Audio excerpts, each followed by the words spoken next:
Bienvenue dans cette nouvelle vidéo consacrée à la préparation au concours.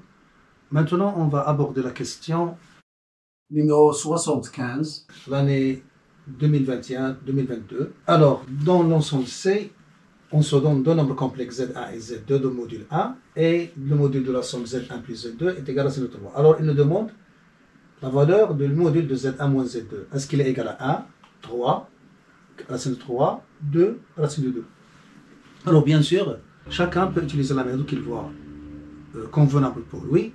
Alors, on trouve dans le web, dans les solutions, à gauche et à droite, des calculs. Alors, moi, j'ai préféré vous donner une méthode qui s'appuie sur le cours du terminal et qui peut faciliter les choses, mais à condition de bien maîtriser la traduction des égalités avec les nombres complexes qui sont en relation avec la géométrie.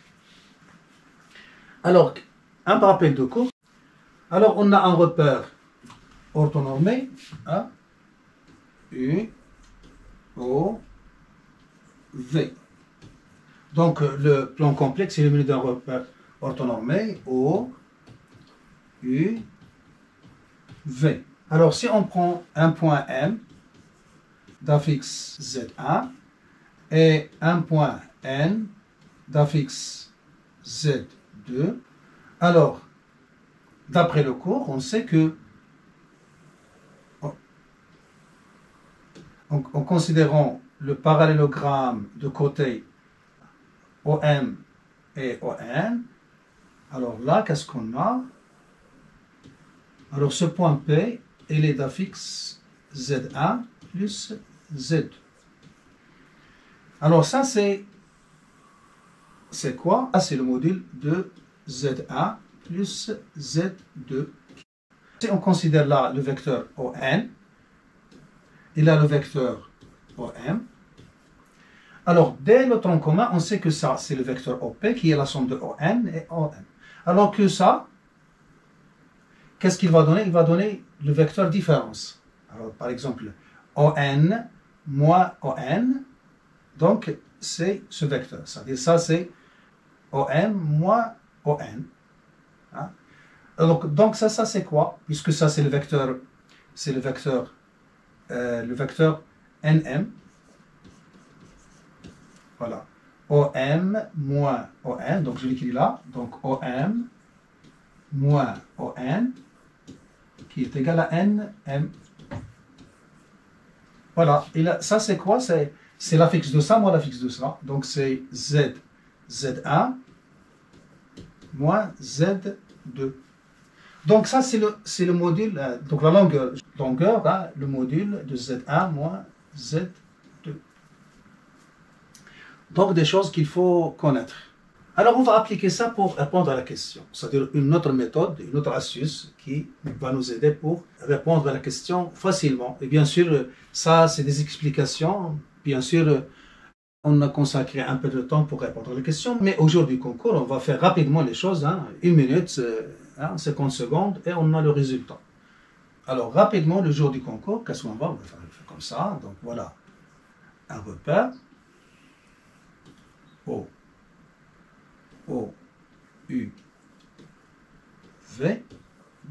Et pas la peine de le faire. Alors, le module de Z1 est égal à 1, donc le module de Z1 est égal à 1, donc ceci équivalent à dire, ou bien implique que Z1 est égal à exponentielle I θ. Et Z2, ça c'est pas la peine de l'écrire, mais je l'écris pour expliquer. Donc 1 donc, implique que Z2 est égal à exponentielle I θ'. Donc ça c'est facultatif, hein, pas besoin de l'écrire. Alors, puisqu'ils ont deux modules 1, donc ils appartiennent à le cercle unité, c'est-à-dire donc le cercle trigonométrique, donc ils sont dans le cercle trigonométrique avec le rouge, hein. Donc ils sont là. Alors supposons qu'ils sont là, par exemple ça c'est M d'affixe Z1, et là c'est N d'affixe Z2. Alors qu'est-ce que je gagne dans cette position puisqu'ils sont dans l'unité? Donc je suis sûr que ça, à cette longueur, c'est-à-dire le module de Z2, est égal à ça, qui est le module de Z1. Et quand je vais construire le parallélogramme, donc voilà, qu'est-ce que j'ai là? J'ai le point P d'affixe Z1 plus Z2. Donc voilà. Alors avec le vert, alors là c'est le module de Z1 plus Z2 qui est égal à racine de 3. Et voilà, là avec le noir, là c'est quoi?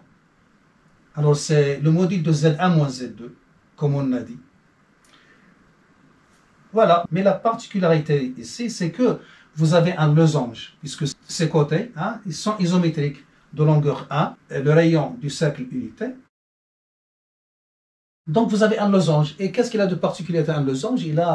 Ils sont perpendiculaires les diagonales. Donc on peut utiliser Pythagore facilement. Alors qu'est-ce qu'on a? Alors je vais calculer maintenant. Alors maintenant je vais calculer. Alors qu'est-ce que j'ai? Alors si j'appelle le point de rencontre, je l'appelle I. Alors qu'est-ce que j'ai? Alors j'ai IN au carré plus IP au carré est égal à NP au carré. Et sachant que NP au carré, c'est 1 au carré, c'est 1. Et j'ai, alors IN, c'est la moitié de la longueur que je cherche, qui est le module de Z1 moins Z2. Et IP, c'est la moitié de la longueur OP qui est égale à le module de Z1 plus Z2 égale à 103. Et j'ai fini. Alors qu'est-ce que j'ai? Alors je peux écrire directement. Parce que le jour du concours, je ne vais pas détailler, hein, je vais utiliser rapidement. Donc qu'est-ce que j'ai? J'ai OP sur 2 au carré, c'est-à-dire ça hein, qui vaut racine de 3, plus. Et même je n'écris pas ça, j'écris 3 sur 4 directement. Et là, c'est la distance que je cherche qui est le module de Z, le module de Z1 moins Z2 sur 2 au carré est égal à ça, est égal à 1. Et pourquoi? Parce que ça, est égal à quoi? Est égal à NP au carré. NP, c'est 1, puisque NP est égal à ON. Alors, OP, c'est quoi? OP, c'est racine de 3. C'est le module de Z1 plus Z2. Donc, c'est racine de 3 au carré. Donc, ça donne 3 sur 4 plus le module de Z1 moins Z2 au carré sur 4 qui est égal à 1. Alors, je multiplie tout par 4, ça donne 4. 4 moins 3, ça donne 1, donc qui est égal à 1. Et là, il me reste le carré du module que je cherche.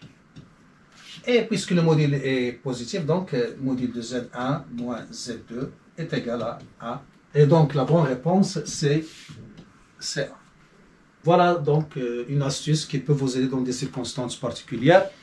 Alors, donc, comme je dis toujours, il faut accumuler les astuces, il y a des calculs. Et il y a cette méthode qui est géométrique qui peut servir si on a bien relié l'interprétation géométrique avec les calculs des nombres complexes. Alors, je m'arrête là et je vous dis à la prochaine vidéo, Inch'Allah. Voilà, on s'arrête là. J'espère que vous avez tiré profit. Je vous donne rendez-vous dans une autre vidéo si notre créateur le permet.